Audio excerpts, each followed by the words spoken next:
Kata al-muallif di dalam kitab Jami'ul Usulil Aulia, bab menerangkan bab ridho.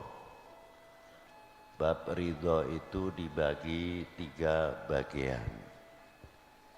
Yang pertama, ridhonya orang-orang awam. Ridhonya orang awam itu mau menerima dan ridho diagamai agama Islam, sehingga kita sering mengucapkan raditu billahi robba wa bil islami dina wa bi sayyidina Muhammadin sallallahu alaihi wasallam nabiyya wa rasula.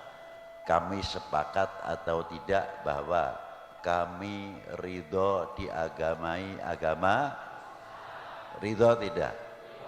Nah, ini orang awam harus ridho kalau kita sudah menerima agama Islam.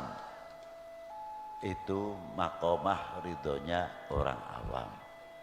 Sedangkan makomatur ridho itu kedudukannya paling tertinggi dalam dunia tasawuf. Di bawah makomatur ridho, makomatil mahabbah. Makomatil mahabbah dan makomatul ridho tidak bisa dipisah-pisahkan, karena makomatul ridho akan menerima keberadaan apa adanya. Contoh yang ringan saja, kalau tadi kita masalah agama, tapi kita masalah ke bawah amalah harian kita sendiri.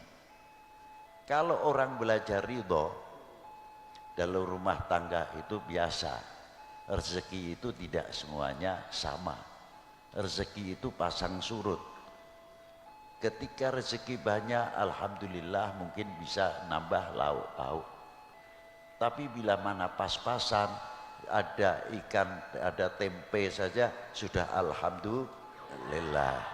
Ada lagi pakai sambal, ada pakai uyah garam sajalah, cukup pakai lalat.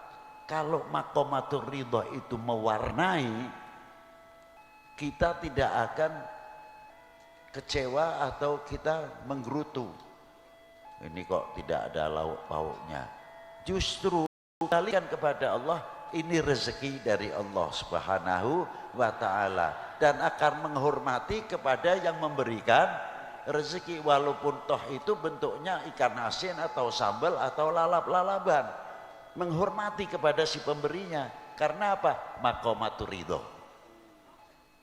Tapi kalau tidak makomatur ridho, walaupun ada masakan ini, ya tetap saja hatinya tetap tidak menerima. Sifat tomak itu terus merangsang, mempengaruhi. Wa kadzalika, ini baru tingkat makanan, belum tingkat penyakit. Ini lain, ini bagiannya aulia-aulia atau ulama-ulama khawas ini. Saya tidak berani menerangkan yang kedua ataupun yang ketiga. Ini sendiri yang mati awam. Nah, makomatur ridho itu didukung oleh kecintaan yang luar biasa. Seorang suami melihat istrinya yang sudah mempunyai makomatur ridho, apa pemberian Allah Ta'ala diterima. Melihat sang istri sudah banyak penyakitan dan fisiknya berubah karena sudah banyak melahirkan, akan menikmati atas pemberian Allah Ta'ala, ridho.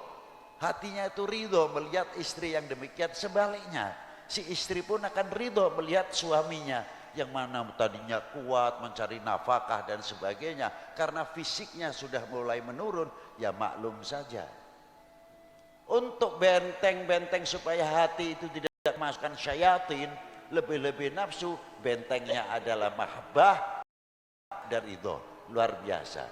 Kalau cintanya semakin berkembang, tahu ya Allah payahnya seorang suami mencari nafkah musim panas-panas begini dan lain sebagainya, apalagi yang kerja berat. Bukan saling menuntut, tapi saling menerima karena tahu keberadaan. Kembalikan kepada Allah Subhanahu wa ta'ala, karena kecintaannya akhirnya memunculkan makomatu ridho. Ini yang istimewa, sepele ning berat.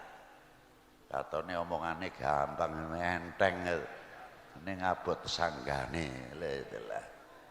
Nah, kalau maqamatur ridho sudah tingkatan luar biasa disertai dengan mahabbahnya kepada Allah luar biasa, mencapai darajatil mahabbah pasti akan meluncat darajatul ridho. Apa yang dikehendaki Allah Subhanahu wa taala akan rela dan senang apa yang dikehendaki, tapi tidak bisa mungkin mencapai ke maqamatur ridho kecuali syaratnya apa? Cinta dulu kepada Allah Subhanahu wa taala.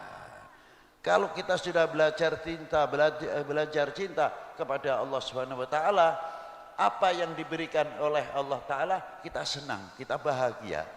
Itu berarti sudah mulai mencapai mahabbah yang luar biasa, cinta yang luar biasa, sehingga maqamatur ridho dan seterusnya. Wassalamualaikum warahmatullahi wabarakatuh. Jangan